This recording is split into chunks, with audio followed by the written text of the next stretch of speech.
On this same feeder we were just talking about, I'm going to go ahead and explain a little bit about the setup as far as killing hogs with a bow, and how I set up.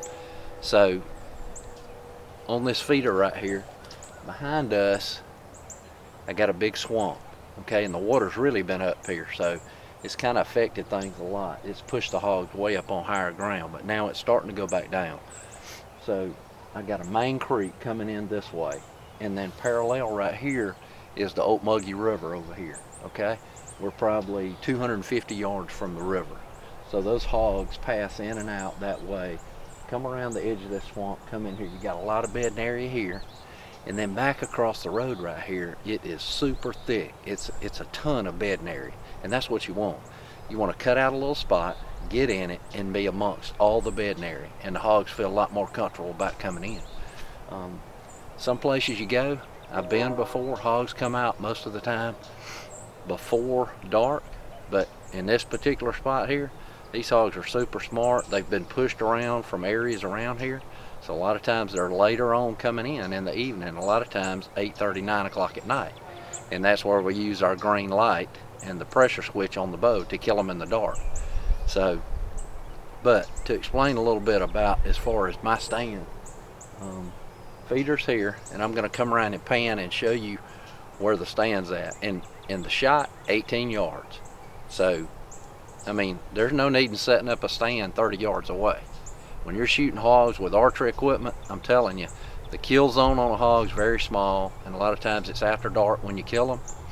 And so you want to maximize your chances. You want to get as close a shot as you can get, and that's what we try to set up for. So I'm gonna walk around and I'll pan and show you where, as far as the stand and all, where it's at.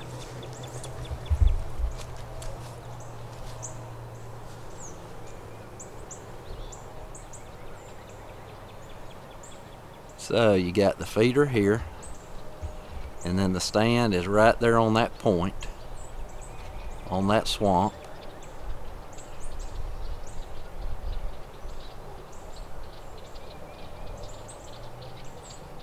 And there's the stand right there. So it's just a standard, that happens to be a Millennium lock-on, but I like a good comfortable padded seat. I've already got my bow hanger up there, everything's up there.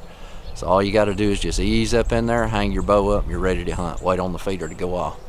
So that's kind of how, as far as playing the wind and all, this area right in here, it's just you know, you just never know. Sometimes you got a wind sometimes you got a decent wind, and sometimes the wind's kind of swirling. So you just never know in here. I mean, in a lot of cases you got a good wind, a lot of cases it's swirling. So I do everything I can as far as covering my scent. I spray myself down. You know, a hog, a lot of you guys probably know more about hogs than I do, but I have learned this. A deer's nose, I've gotten away with a lot of things before, but a hog, you just can't get away with much. To me, a hog is, 2 or 3 times what a deer's nose is. I've been stalking them before and get up within 30 yards and the wind changes, and automatically, man, they are gone. So I try to spray down. How much good all of it does, I don't know, but I try to do everything I can do as far as scent free on my clothes.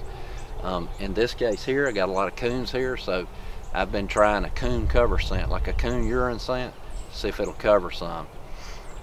Anything I can do to help me out on that's a little better, but hopefully that'll help you out a little bit as far as your setup goes.